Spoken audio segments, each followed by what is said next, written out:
இந்த நேரத்தில் வேதத்திலிருந்து ஒரு வசனத்தை தியானித்து நாம் ஜெபிக்க போகிறோம். ரோமர் 12:21.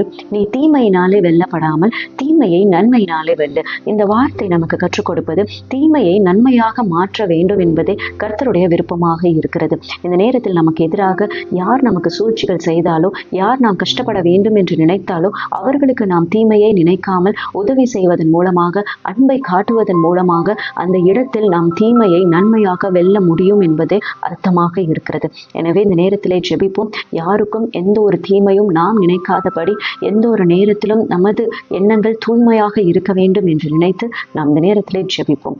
ஹல்லேலூயா. நன்றி தகப்பனே. அப்பா, உம் இடத்திலே நாங்கள் வந்ததற்கு ஸ்தோத்திரம் அப்பா. எங்கள் மத்தியிலே இப்படி ஒரு நல்ல வசனத்தை நீ தந்தீரே, உமக்கு நன்றி அப்பா. வேதத்திலே நாங்கள் கண்டது போல அப்பா, எங்கள் உள்ளங்கள் எப்பொழுதும் தீமையால் நிறைந்திருக்க கூடாது ஆண்டவரே. எல்லா நேரத்திலும் அப்பா, நாங்கள் உண்மையை வெளிப்படுத்தி, அன்பை வெளிக்காட்டி அப்பா, நாங்கள் தூய்மையாக எங்கள் உள்ளங்களில் ஆண்டவரே நன்மைகள் நிறைந்து இருக்க வேண்டும் ராஜனே. யாருக்கும் எந்த ஒரு துரோகங்களும் ஆண்டவரே அப்பா நாங்கள் செய்யாத படிக்க, எங்களுக்கும் ஆண்டவரே எந்த தீமையும் நெருங்காத படிக்க, எல்லா தீமைக்கான காரியங்கள் விட்டு விலகி இருக்க வேண்டுமாக ஜெபிக்கிறேன் அப்பா.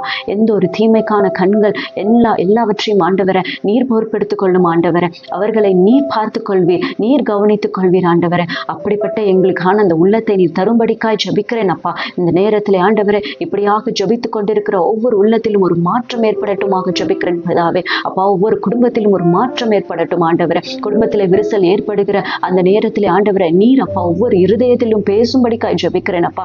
யாருக்கும் எந்த தீமையும் எந்த துரோகங்களும் ஆண்டவரை அப்பா வேலையின் இடத்திலே, குடும்பத்திலே சமாதானம் கெடுக்கிறபடி எந்த ஒரு தீமையும் இடம் கொடுக்காதபடிக்கு நீர் அந்த இடத்திலே இறங்கி வர வேண்டுமாக ஜெபிக்கிறேன் ஆண்டவரை. உமது பரிசுத்த ஆவியின் ஆண்டவரை வல்லமை ஒவ்வொரு இடத்திலும் இறங்கட்டுமாக ஜெபிக்கிறேன் பிதாவே. அப்படியாக நீர் மாற்றினதற்காக நன்றி அப்பா. இந்த நேரத்திலே ஒவ்வொரு இடத்திலும் ஆண்டவரை நீ பேசினதற்காக ஸ்தோத்திரம் ஆண்டவரை. இன்னுமாக ஆண்டவரை நீ எங்களுடைய வாழ்க்கையிலே ஒரு புதிய மாற்றத்தை ஏற்படுத்தி கொண்டிருப்பதற்காக நன்றி அப்பா. இந்த வருடத்திலே கர்த்தாவே இப்படிப்பட்ட ஒரு நல்ல ஒழுக்கமான உள்ளத்தை நீர் எங்களுக்கு தர வேண்டுமாக ஜெபிக்கிறேன். யாருக்கும் தீங்கு நினைக்காத அந்த உள்ளத்தை நீ தரும்படிக்காய் ஜெபிக்கிறேன் பிதாவே. இயேசுவின் நாமத்தினால் நீர் அப்படியா எங்கள் உள்ளங்களை மாற்றினதற்கு நன்றி அப்பா. இருதயங்களை மாற்றினதற்கு நன்றி அப்பா. சிந்தனைகளை மாற்றினதற்கு நன்றி ஆண்டவரை. நீர் எங்களை ஆண்டவரை பொறுப்பெடுத்துக் கொள்ளும் அப்பா. நீர் எங்களை நடத்துவீர் என்று விசுவாசிக்கிறோம். எல்லாவற்றையும் அது பாதத்திலே ஒப்புக் கொடுத்து ஜெபிக்கிறோம். எங்கள் ஜெபம் கேளும் ஜீவன் உள்ள நல்ல பிதாவே.